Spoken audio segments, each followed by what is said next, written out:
Hoy vamos a abordar un tema que a menudo se percibe como algo lejano para muchas empresas: la gobernanza de tecnologías de la información en las pymes. Exacto. Y justo esa creencia, ¿no?, de que estos temas son exclusivos de los grandes corporativos. Vamos a explorar qué tan relevante es realmente para el crecimiento y, pues, la sostenibilidad de una empresa pequeña o mediana. La pregunta central que va a guiar nuestra conversación ¿es más efectivo para una pyme adoptar marcos formales muy estructurados, como COBO y COVID, para implementar su gobierno de TI? O, por el contrario, es preferible un enfoque más pragmático, centrado en acciones concretas y que se adapte a su escala y, seamos honestos, a sus recursos limitados. Yo voy a defender que la implementación de estos marcos de referencia establecidos es la vía más segura y, sobre todo, más completa para que las pymes construyan una gobernanza de TI robusta que sienta las bases para un crecimiento que sea escalable y sostenible. Y yo, por mi lado, sostendré que un enfoque práctico, uno que priorice acciones sencillas pero de impacto inmediato, es mucho más realista y al final más beneficioso para la operación de una pyme. Así se evita esa complejidad teórica que, con demasiada frecuencia, pues conduce a la inacción. A ver, para mí es un error de concepto, uno muy profundo, asumir que las pymes son menos complejas que las grandes corporaciones. La realidad es que su complejidad existe, pero a una escala diferente. Y precisamente porque tienen recursos limitados, necesitan una estructura ordenada para no desperdiciarlos. Piénsalo como construir un edificio. El marco COSO, para mí, son los cimientos y la estructura. Establece las bases del gobierno corporativo, del control interno, a través de sus 5 componentes: el ambiente de control, la evaluación de riesgos, las actividades de control, la información y comunicación y el monitoreo. Y ya sobre esa estructura sólida, COVID-5 actúa como el plano detallado de toda la instalación eléctrica y de datos. O sea, intentar conectar servidores y sistemas críticos sin tener las paredes y los cimientos bien puestos es, pues, un desastre anunciado. Por eso, ver la adopción de estos marcos como un gasto es una visión muy corta. Es una inversión estratégica que prepara a la empresa para escalar sin romperse, tratando la información como lo que es, uno de sus activos más valiosos. Mi enfoque es distinto. A ver, este mito de que el gobierno de TI es solo para corporativos ha causado un daño inmenso, y lo digo en serio, porque ha intimidado a los dueños de pymes, los ha alejado de prácticas que son esenciales para su supervivencia. Para una empresa de este tamaño, el gobierno de TI no es un manual, es un verbo, es la acción de decidir, de medir y de corregir todos los días. Un marco teórico que no se traduce en una acción mañana mismo es un adorno, uno muy costoso. Se trata de responder de manera consistente a 3 preguntas fundamentales y muy prácticas. 1. ¿En qué tecnología debemos invertir nuestro dinero, que es limitado? 2. ¿Qué riesgos digitales estamos aceptando conscientemente al operar? Y 3. La más importante, ¿qué valor real, medible, está generando la tecnología para el negocio? La implementación puede y debe comenzar con acciones sencillas. Definir claramente quién toma las decisiones sobre tecnología. Registrar los incidentes en una simple bitácora. Medir los tiempos de atención. Documentar las soluciones para no reinventar la rueda. Esas prácticas por sí solas ya son gobierno de TI en acción. El objetivo debe ser la agilidad y la generación de valor inmediato. Sí, pero ese enfoque en la simplicidad tiene un costo oculto. La aparente complejidad de los marcos como COVID-5 es en realidad su mayor fortaleza.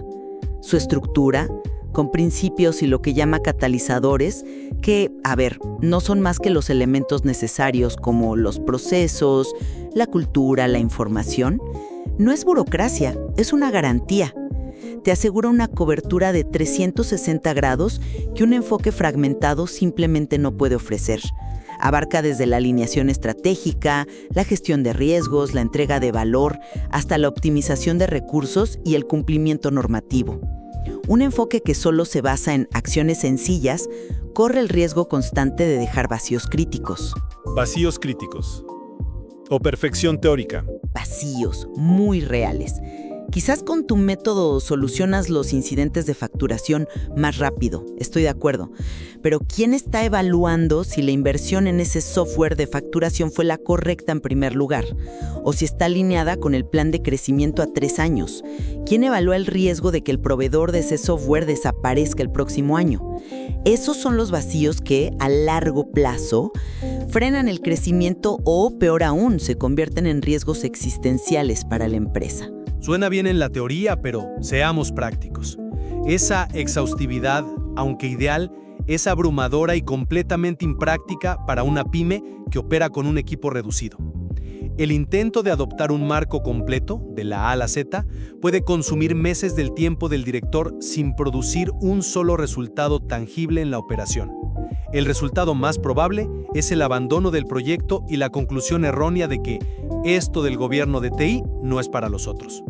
Es mucho más efectivo aplicar el principio de Pareto, concentrarse en identificar y mitigar los principales riesgos digitales y en documentar los procesos críticos. Con eso puedes lograr el 80% del beneficio con solo el 20% del esfuerzo. La perfección teórica es enemiga de la mejora práctica. Entiendo la lógica de buscar una cobertura rápida, pero esa búsqueda del 80-20 es precisamente lo que puede llevar al desastre.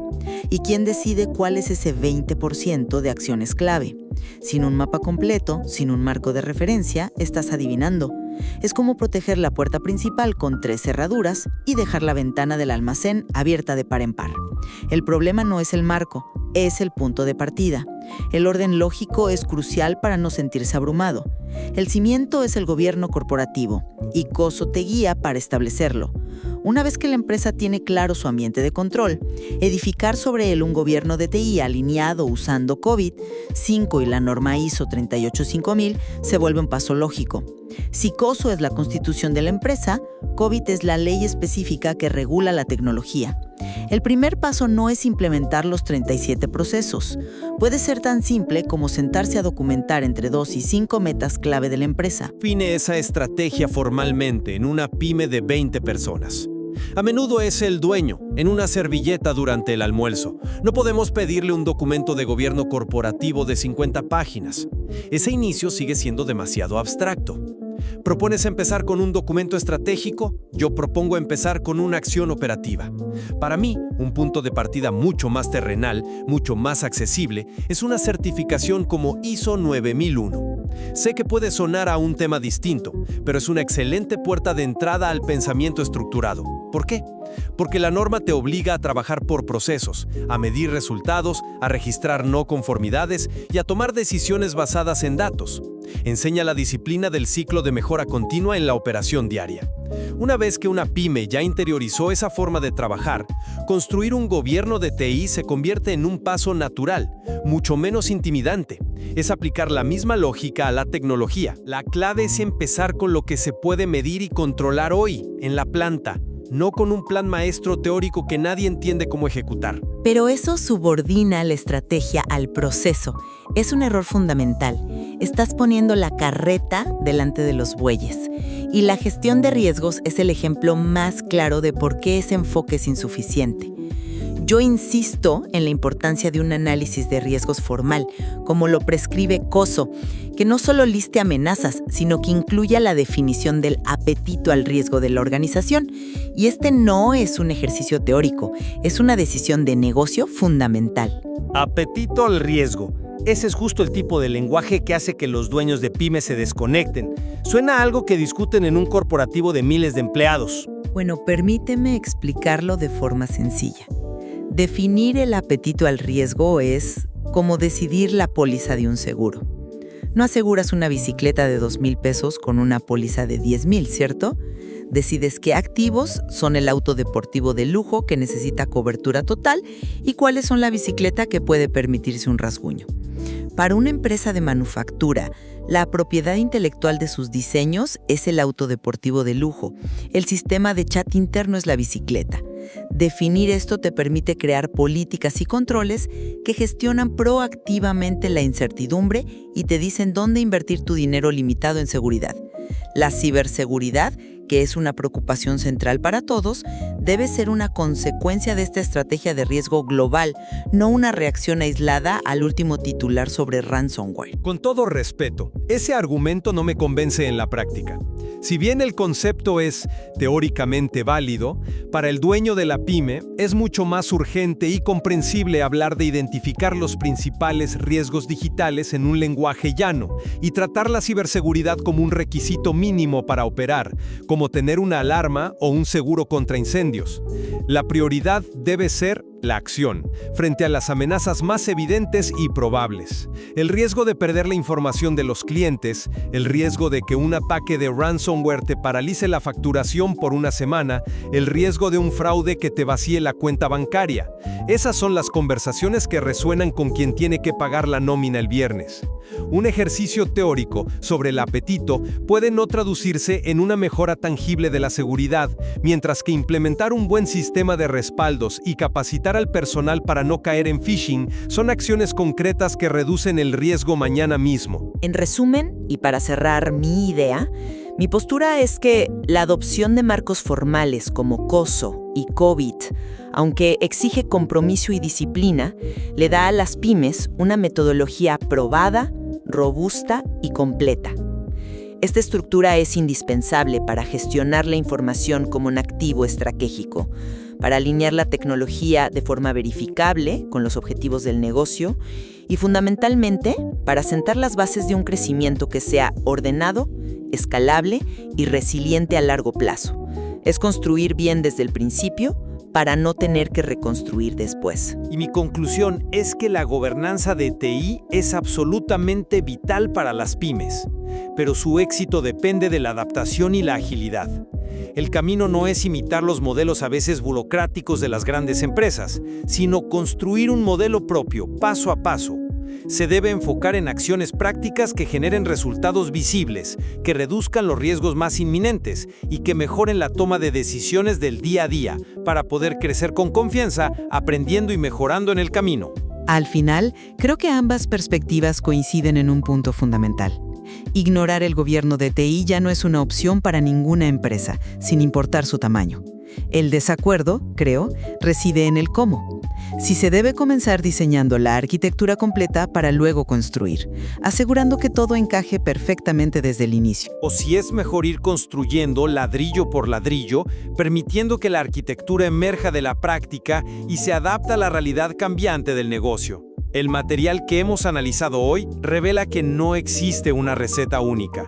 La decisión final recae en los líderes de cada pyme, quienes deben evaluar de forma honesta su cultura, sus recursos y su nivel de madurez para elegir el camino que mejor impulse su desarrollo y al final garantice su permanencia en un mercado cada vez más digital.